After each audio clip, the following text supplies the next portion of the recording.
నమస్తే. ప్రస్తుతం మనతో పాటు సీనియర్ జర్నలిస్ట్ దాము బాలాజీ ఉన్నారు. ఆయనతో మాట్లాడదాం. నమస్తే సార్. నమస్తే సార్, నిన్న ప్రెస్ మీట్ తర్వాత ఈ ఆపరేషన్ సింధూర్కి సంబంధించి ప్రెస్ మీట్ తర్వాత ఒక చర్చ అయితే జరుగుతుంది. Wing commander Vyomika Singh and ఇంకో పక్క కల్నల్ సోఫియా, వీళ్ళిద్దరి గురించి బాగా చర్చ జరుగుతుంది. అసలు ఏంటి సార్? అంటే మోడీ చాలా సింబాలిక్గా కూడా చాలా జాగ్రత్తగా ఉన్నాడు. అది ఇంపార్టెంట్ కూడా. సో ఆపరేషన్ సింధూర్ అని టైటిల్ పెట్టడం కానీ, తర్వాత దాని గురించి చెప్పడం, ప్రజలకి మీడియాకి చెప్పిన వాళ్ళని ఎంచుకోవడం కానీ, అంటే విక్రమ్ మేస్రీ ఆయన ఫారిన్ అఫైర్స్ ప్రతినిధి, సో ఆయన్ని పెట్టారు. దాని తర్వాత ప్రధానంగా ఈ ఆపరేషన్ సింధూర్ గురించి మాట్లాడడానికి ఇద్దరు మహిళల్ని ఎంచుకున్నారు. ఆ మహిళలు ఇద్దరు కూడా, ఒకరు ముస్లిము, ఒకరు హిందూ మహిళ. అంటే ఎందుకు ఈ సింబాలిక్ ఇది చేశారు మోడీ అంటే, ఒకటేమో మనం నిన్ననే చెప్పాను, టెర్రరిస్టులు మగవాళ్ళని, అది కూడా హిందూ మగవాళ్ళని మాత్రమే టార్గెట్ చేసి క్లోజ్ రేంజ్లో చంపేశారు.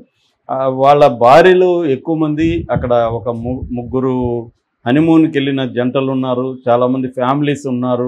వాళ్ళ ఎదురుగా వాళ్ళ ఒక ఆవిడైతే మన కావలి మధుసూదన్ వాళ్ళ భార్య అయితే చెప్తుంది, ఇద్దరు కింద పడుకునేశారు. ఇలాగా ఒక అడుగుల శబ్దం వినబడింది, గన్ ఫైర్ అయింది. ఆ గన్ను తన భర్తకు తగిలిందని, ఆ బుల్లెట్ అనుకోలేదు ఆమె. చివరికి బ్లడ్ ఆమె కిందకి వస్తే తెలిసింది. అలాగే అంత దారుణంగా చంపారు. అందుకని మోడీ ఏం చేశాడంటే ఆపరేషన్ సింధూర్ అనే పేరు పెట్టారు. ఎందుకంటే మన హిందూ సంప్రదాయంలో కుంకుమ అనేది ఇంపార్టెంట్ కాబట్టి కుంకుమ తొలగించారు వాళ్ళు, కుంకుమ మేము పెడుతున్నాం అన్నట్టుగా పెట్టారు. రెండవది కాశ్మీర్ అనేది కుంకుమ పువ్వుకి సింబాలిక్గా, అది కూడా ఈ రెండు మిక్స్ అయ్యే విధంగా పెట్టారు. ఇక రెండవది స్త్రీలు. ఇక్కడ ఏమవుతుందంటే ముస్లింని, హిందువుల్ని మాత్రమే టార్గెట్ చేసిన టెర్రరిస్టులకి గుణపాఠం చెప్పడానికి ఒక ముస్లిం కమాండర్ని ముందు పెట్టడం, ఒక ముస్లిం కల్నల్ని ముందు పెట్టి మహిళల్ని, సో మీ దేశాన్ని ఓడించడానికి, మీ దేశాన్ని మేము ఇబ్బంది పెట్టడానికి మహిళలు చాలు, మాకు సైన్యం మగవాళ్ళు కూడా అవసరం లేదు అన్న ఒక సిగ్నల్ కూడా తీసుకెళ్ళడం. ఎందుకంటే మామూలుగా మిలిటరీలో మహిళలు మైనారిటీలో ఉంటారు. సో అందులో ముస్లిం మహిళలు అయితే ఇంకా రేర్. ఎందుకంటే ముస్లిం మహిళలు హిందూ మహిళలతో పోలిస్తే చాలా ఫీల్డ్స్లో వాళ్ళు కనిపించరు మనకి. అలాంటిది ఒక మిలిటరీ రంగంలో అయితే మోస్ట్లీ అసలు రేర్. అలాంటిది ఒక ముస్లిం మహిళ మిలిటరీలో ఉండడం, ఆమె చాలా హై కమాండ్స్ ఆల్రెడీ ఉన్నాయి ఆమెకి చాలా చరిత్ర ఉంది. సో అలాంటి ఆమెను ముందు పెట్టి ఆమె చేతనే ప్రధానంగా మాట్లాడించడం. దాని తర్వాత ఆమెతో పోలిస్తే రిలేటివ్లీ న్యూ అనమాట ఈ అమ్మాయి వ్యోమికా సింగ్. 2019లో వచ్చింది. ఆమె 2000 సంవత్సరం నుంచి కూడా ఉంది. సో ఆమెకి ఎక్స్పీరియన్స్ ఎక్కువ, ఎవరికి సోఫియా ఖురేషికి. పైగా వాళ్ళ ఫ్యామిలీ, వ్యోమికా సింగ్ ఏమో ఫస్ట్ టైము మిలిటరీలోకి వచ్చింది వాళ్ళ ఫ్యామిలీ. కానీ కల్నల్ ఖురేషి, సోఫియా ఖురేషి ఏమో వాళ్ళ తాతల కాలం నుంచి, అంటే 1857లో మనకి సిపాయిల తిరుగుబాటు అంటారు, లేదా మొదటి స్వాతంత్ర సంగ్రామం అంటారు. అప్పుడు కూడా ఆయన, వీళ్ళ తాత బ్రిటిష్ ఆర్మీలో పనిచేశాడు. సో వాళ్ళకి ఆ నేపథ్యం ఉంది. సో వీళ్ళ నాన్న కూడా మన ఇండియన్ ఆర్మీలో మత ప్రబోధకుడిగా పనిచేశాడు. అక్కడున్న ముస్లిం సైనికులకి మతానికి సంబంధించిన బోధించడానికి ఆయన చేరాడు. సో ఆ స్థాయిలో వీళ్ళ ఫ్యామిలీ అంతా కూడా మిలిటరీ పరమైన ఫ్యామిలీ. రెండోది దేశభక్త ఫ్యామిలీ. అందువల్ల మోడీ కరెక్ట్గా సెలెక్ట్ చేసి వాళ్ళ ద్వారానే ఒక సందేశం ఇప్పించడం అనేది చాలా సింబాలిక్గా, పర్ఫెక్ట్గా చేశారని చెప్పొచ్చు. అయితే ఇప్పుడు అందరికీ కూడా ఈ సోఫియా ఖురేషి ఎవరు, ఈ వ్యోమికా సింగ్ ఎవరు, వీళ్ళ బ్యాక్గ్రౌండ్స్ ఏంటి అన్న క్యూరియాసిటీ వచ్చింది. ఎందుకంటే ఇది ఒక రకంగా స్త్రీలందరికీ కూడా ఒక ఇన్స్పిరేషనల్ స్టోరీస్ కూడా. వీళ్ళు మామూలుగా స్త్రీలు ఆర్మీలోకి మిలిటరీలోకి వెళ్ళరు, చాలా వాటికి స్త్రీలు ప్రిఫర్ చేయరు. ఎందుకంటే ఫిజికల్గా అది హార్డ్గా ఉంటుంది, మగవాళ్ళతో కలిసి పనిచేయాలి, చాలా వ్యతిరేకమైన పరిస్థితులు ఉంటాయి. అటువంటి దీంట్లో కూడా ఈమె వెళ్ళడం అనేది, అది కూడా సింబాలిక్గా మోడీ పెట్టినట్టుగా మనకు అర్థమవుతుంది. విమెన్ ఎంపవర్మెంట్కి కూడా ఇది ఒక సిగ్నల్. సో ఈమె ఎవరు అనేది చూస్తే వీళ్ళది వడోదర, గుజరాత్. పైగా అది కూడా యాడ్ అయింది, మోడీ వాళ్ళ గుజరాత్ ఇది. సో తాంజల్లా అనే ఏరియాలో వీళ్ళ ఫ్యామిలీ ఉంటుంది. ఈమె 1976 బోర్న్. సో బయోకెమిస్ట్రీలో బీఎస్సీ చేసింది, మళ్ళీ కెమిస్ట్రీలో బీఎస్సీ చేసింది, బయోకెమిస్ట్రీలో ఎంఎస్సీ చేసింది. తర్వాత ఎంఎస్సి యూనివర్సిటీలో ఆమె పిహెచ్డి కూడా అక్కడే గూడదరలో రిజిస్టర్ చేసింది. పిహెచ్డి చేద్దాం అనుకున్నది, కానీ ఈ లోపల మిలిటరీ సెలక్షన్లు అవి రావడంతో మిలిటరీలో చేరిపోదామని డిసైడ్ అయ్యి ఆమె చేరింది. ఫస్ట్ ఆమె చేసింది ఏంటంటే ఆర్మీ కార్ అంటారు, CROPSని, PS silent, army car of signals అని అంటారు, దాంట్లో జాయిన్ అయింది ఆమె. సో అక్కడ నుంచి ఆమె అంచెలంచెలుగా వెదుగుతూ కల్నల్ పొజిషన్కి వచ్చింది. ప్రధానంగా ఈమె గురించి చెప్పుకోవాలంటే మనకి 2016లో పూణేలో ఒక ఆపరేషన్ జరిగింది. అదేంటంటే ఏషియన్ ప్లస్ దేశాలు మొత్తం 18 దేశాలతో కూడిన ఒక మిలిటరీ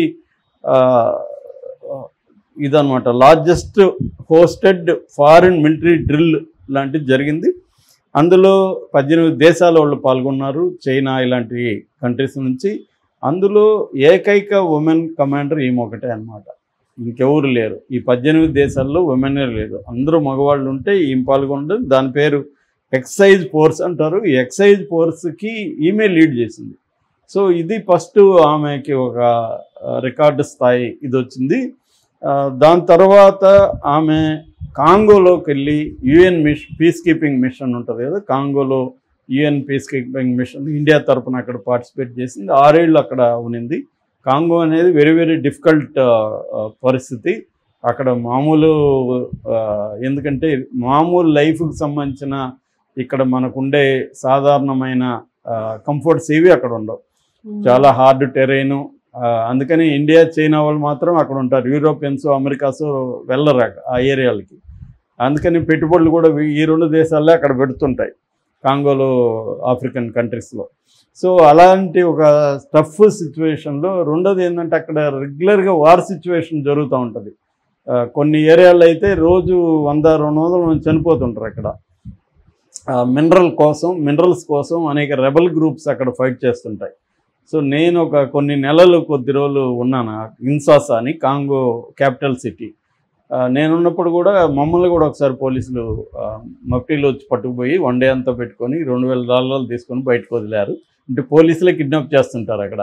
వాళ్ళ మీద మళ్ళీ మిలిటరీ వాళ్ళ పర్యవేక్షణ ఉంటుంది. పోలీసులు డబ్బులు సరిపోదు వాళ్ళు ఇచ్చే జీతాలు అక్కడ. సో అందుకని పోలీసులే మనుషుల్ని, మన ముఖ్యంగా ఇండియన్స్ని కిడ్నాప్ చేసి తీసుకెళ్ళి డబ్బులు వసూలు చేసుకొని వదులుతుంటారు. అలాంటి సిచ్యువేషన్లో కూడా ఈమె అక్కడ పనిచేయడం అనేది గొప్ప విషయం. దాని తర్వాత ఈమె చెప్పాలంటే మన కొన్ని ఫ్లడ్ రిలీఫ్ యాక్టివిటీస్లో కూడా పనిచేసింది. తర్వాత ఆపరేషన్ పరాక్రమం, ఇది వెరీ ఇంపార్టెంట్. 2001లో మన ఇండియన్ పార్లమెంట్ల మీద పాకిస్తానీ బ్యాకప్ ఉన్న టెర్రరిస్టులు అటాక్ చేశారు. సో జైషే మహమ్మద్ మసూద్ అజర్ దాని వెనుకున్నాడు ప్రధానంగా. సో దాని తర్వాత మనోళ్ళు పంజాబ్ బార్డర్లో ఆపరేషన్ పరాక్రమ్ అనే ఒక మిలిటరీ ఎక్సర్సైజ్ నిర్వహించారు. దాన్ని ఈమె లీడ్ చేసింది. దానికి ఈమెకి కమెండేషన్ కార్డ్స్ కూడా ఈమెకి వచ్చాయన్నమాట. ఈమె ప్రధానంగా కొంతమంది దగ్గర పనిచేసింది.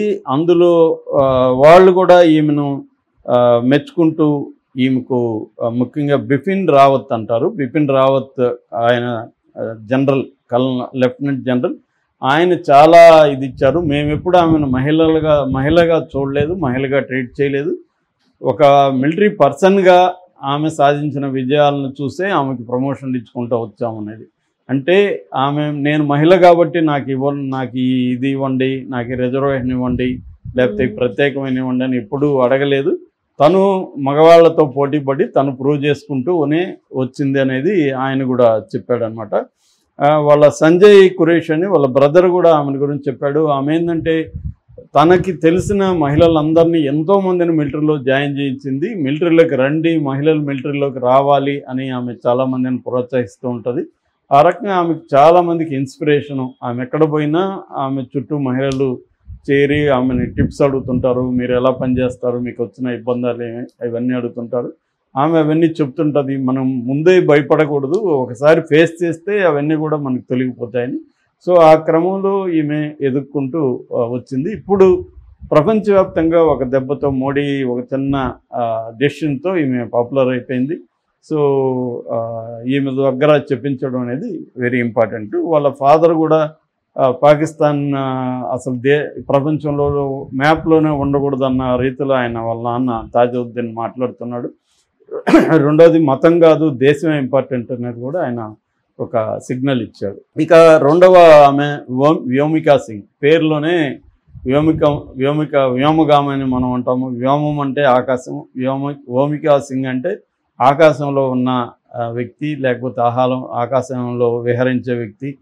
లేదు ఇంకో కొంతమంది చెప్తున్నారు ఆకాశం కూతురు అని కూడా వస్తుంది మీనింగ్ అని, అంటే డాటర్ ఆఫ్ ద స్కై అని. మొత్తానికి ఆ పేరైతే ఆప్ట్గా కుదిరింది. ఆమె చిన్నప్పటి నుంచే ఫ్లై చేయాలని, అంటే ఎగరాలని, స్కైలోకి వెళ్ళాలని ఒక చిన్నప్పటి నుంచి కోరుకుందని చెప్తున్నారు. అందుకనే అమ్మాయి స్కూల్ డేస్ నుంచే ఎన్సీసీలో జాయిన్ అయింది, నేషనల్ క్యాడెట్ కార్లో.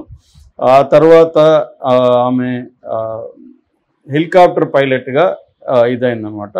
సో 2019 డిసెంబర్ 18లో ఫస్ట్ టైం ఆమె మిలిటరీలో ఎయిర్ ఫోర్స్లో జాయిన్ అయింది.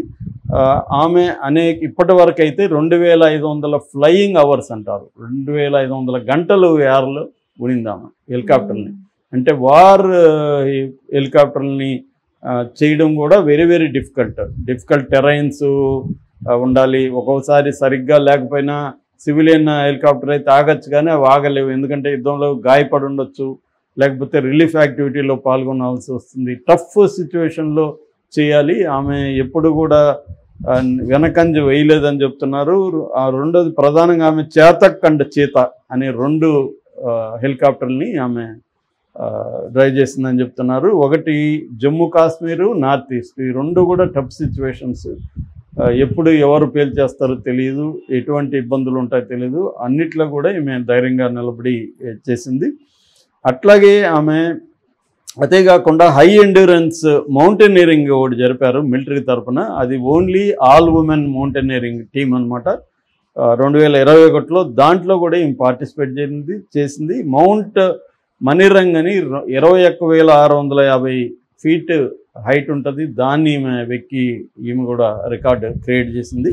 సో ఇలాగా వ్యోమికా సింగ్ కూడా ఒక మహిళలకు అందరికీ ఒక ఇన్స్పైరింగ్ పర్సన్గా ఉనింది.